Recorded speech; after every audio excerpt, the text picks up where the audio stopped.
Hey guys, how's it going? Noah here. I hope you're having a great day. I just wanted to make this quick video on how we should be running ads during this pandemic time.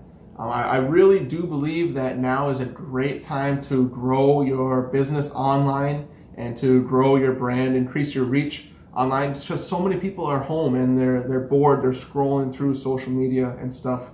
And I believe the more we put into that now to grow our reach and increase our atmosphere and position ourselves as an expert and all of that, it's going to benefit a lot in the future when things get back to normal and stuff like that. Before I dive into it, real quick, if you are interested in this and you want to learn more, you want to start to bring consistent leads in through social media, make sure you join the Facebook group that I have. Link is in the description. It's just a place to be around other realtors who are crushing it on social media, and I'm able to interact a lot more personally in there. So I'm going to dive into the computer and we'll just get started.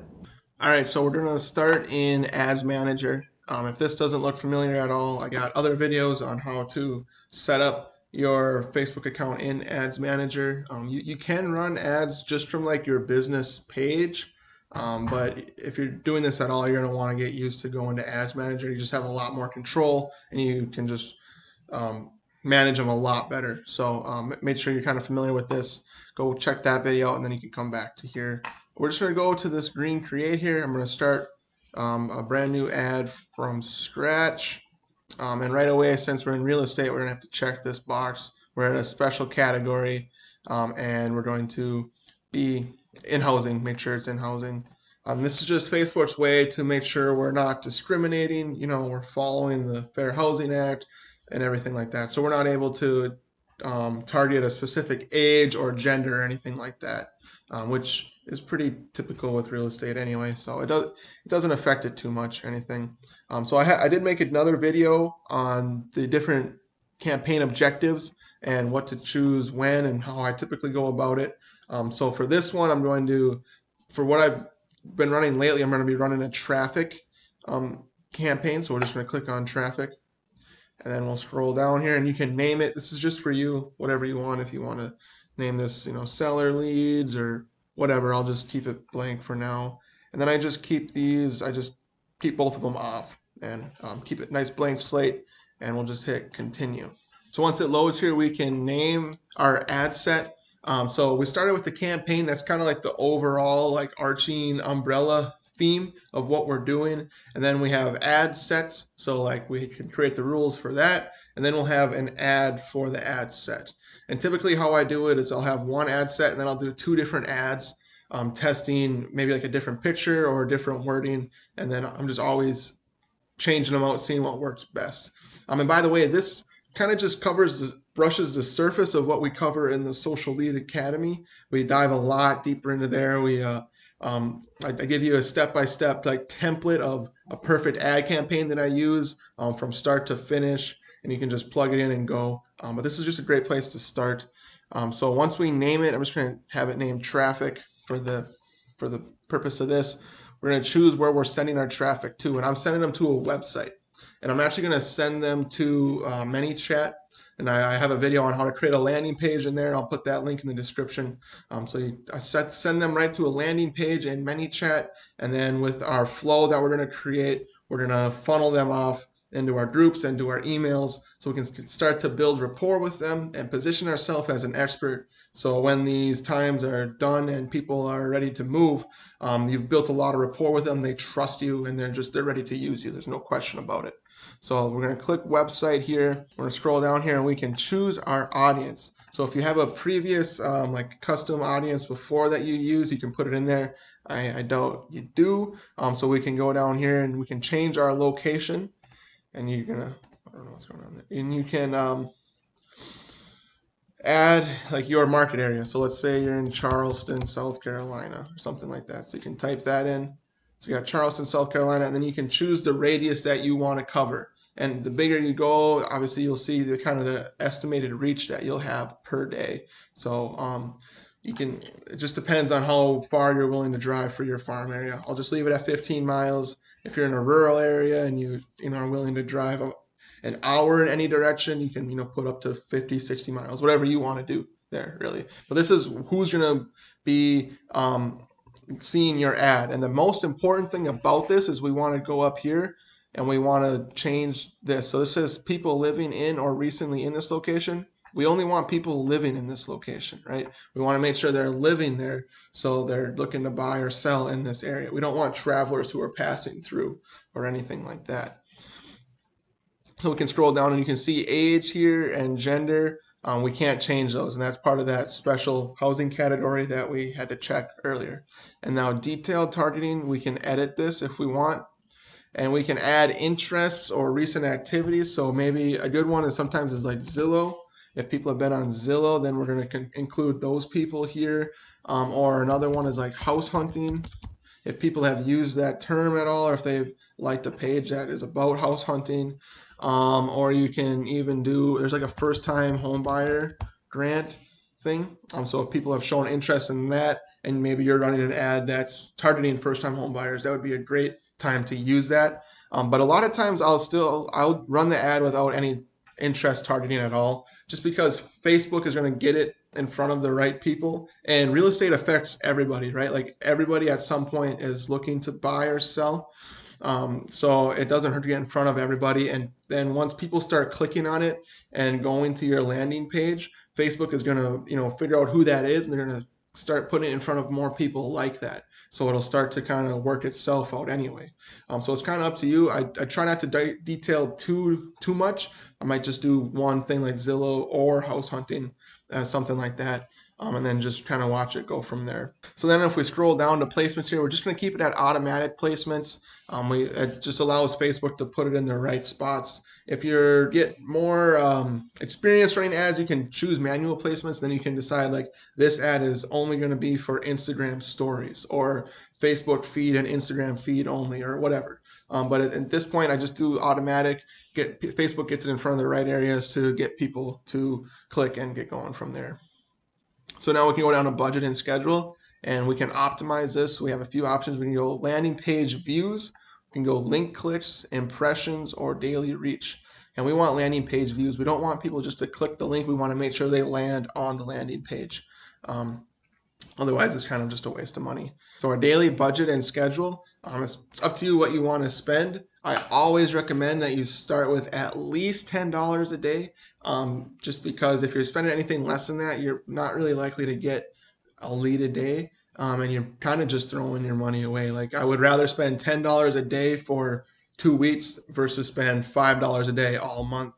I feel like I'd get better results for sure. I try to start at $20 if possible, just because then you're able to get in front of a lot of people, and you'll start to get more and more leads coming in. And the more leads you get in, the more deals you're going to do, right? So let's say you do $10 a day, that's like $300 a month, right? And if you can get 2 to 3 actual clients out of it, you've like tripled your money right there, right? So I know it can be hard at first, but I always recommend to try to at least spend $10 a day when you start out. And then once you get good at it, you want to throw as much as you can at it, right? Because the more I put in, the more leads I get out.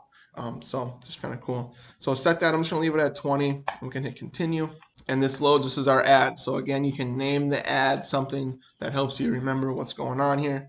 And then you can link your Instagram account if you have one. If you don't, you can just leave it blank. But if you have an Instagram account and you want to run ads on Instagram as well, just link it. It all will work together. So we have a couple of different options of the type of ad that we want. We can do a carousel, which is 2 or more images. Those are those ads that you see with like you can swipe through all the different images. Or we have single ad or video, single image or video, and then a collection. So it's a group of items that brings you into a full screen. We're just going to go single image or video. And what we want is we want to just have a nice solid picture of an outside of a house that looks like a nice house in your market. So you can just click on add media here, add image. And we're just going to pick a nice house that matches something in our market, or maybe it's a nice kitchen, or if you're on the beach, it'd be a nice beach house, or a nice pool, something that people who have been looking at homes, it's going to stick out to them a little bit and catch their attention just a touch. So I'm just going to pick a decent exterior photo of a house. And then we get to work on the text for the ad here. And this is super important. So the image plus the first little bit of the text is very important in catching your potential clients' eyes, right? It's really simple to scroll through Facebook. You got to have something that catches their attention, gets them to stop and want to read more. And I've actually created a video on how to write the perfect ad copy. So I'm not going to waste a whole lot of time here, but we will kind of work through it here a little bit to give you an idea of what we're doing. All right, so we have our nice heading here. I just said looking to buy in the next 6 months, which kind of sets the table. So if they're looking to buy in the next 6 months, that's going to catch their attention just a little bit. And it already is, what it does is starts to sift out tire kickers and people who are maybe looking to buy a year or two down the road, right? Which I don't mind working with them, but this just kind of starts to set the table and set the expectations here a little bit. And then I said, make sure you stay up to date on the changing market, and it's strategic to have it kind of fall off here so their curiosity gets them to want to click to see more, right? So I said, make sure you stay up to date on and that's a great, kind of cliffhanger, right? So we want to catch their attention a little bit and get them to click more, right? So on the changing market, buying a home can be stressful, and it's important to make sure you know enough to make the best possible decision, right? So this is our lead magnet to our buyers. We have that complete home buyers guide. So then I have it right there. Click below to download the complete home buyers guide and make the process fun again. So it went from stressful to fun. And then I just have my name and your brokerage right there, and then I'll just say, PS, find out how I can save you money at closing, right? So it went from just downloading this home buyer's guide, and then I just start to, plant the seed a little bit that they can work with me, right? So it's kind of a sneaky way to just kind of start to plant the seed. You're going to get their contact info, and then you can start to build that rapport. So then the headline is another great place to just build a little bit more curiosity. So I just said what they don't want you to know, right? So making this home buyer's guide seem like, it's got some really good secrets in it. And we do want to deliver well. We want to make sure we're being completely honest, and the home buyer's guide that I use does have a lot of awesome, valuable info in there. So they are happy, right? So if we overpromise here, then we give them a terrible lead magnet with nothing worth of value in it, we're going to lose all trust, right? And we don't want to do that. So we want to build some curiosity there, and then we do want to deliver a really solid lead magnet, which again, that is covered in the Social Lead Academy. Like you get a template, all you got to do is plug your info in there, and you have the solid lead magnet ready to go for buyers and sellers. So the headline here just said what they don't know, and then I'm just going to click learn more, and that's going to send them to our landing page. So our destination is website. We have to punch in our website URL here. We're going to go over to ManyChat and click on growth tools, and then click on the landing page that you want to use. If you don't know how to set this up, that video is in the description. Go to setup here, click copy URL. Once you have that copied, you'll just paste that right in here. So there it is. And then we can change our display link, and I just try to get my name again, so you can just do your company realtor.com or whatever you want, just something that starts, whatever feels right there, I guess. And then our call to action, you can always change this. I like learn more. I just feel like that's not so scary for people to click learn more. And I think there's actually been studies that shows that learn more is like clicked more than typical. So I just always leave it at learn more. And then we can scroll down here to tracking, and we want to turn our Facebook pixel on. Oh, it looks like I have to re-add mine to my website, but if you have added yours to your website, which is a part of that landing page video, then this will be all good to go, and you just want to activate it because we want to get people here, then we want to be able to retarget them and run ads against them later. So that's really all that's to it. We'll just hit confirm, and then you'll get your ad running. And that's really all that's to it. So it's really simple. Like I said before, our goal here is just to start to bring people in. Obviously, not as many people are looking to move right now, but so many people are online, right? So we can run these ads. We can provide really good value. We can give them a solid lead magnet, and then we can get them to land on our landing page, run them through our flow, funnel them out to our Facebook group, and set up our email drip campaigns, and just provide some real value to these people. Because when this thing passes, which it will, people are going to be ready to move. And the more people you can help now and build that trust with, the better your business is going to be working in the future. So like as always, join the Facebook group to be around other realtors who are crushing it. If you want to learn more about this, make sure you download the $0 lead formula. It's a great way to start bringing in leads using Facebook without spending a cent, right? And that gives you a step-by-step guide on how to do it. And as always, don't hesitate to reach out. I'm happy to help you in any way I can. I appreciate you watching this video. Make sure you go implement this, start running these ads, trying it out, spend $10 a day, figure it out, and go out there and crush it.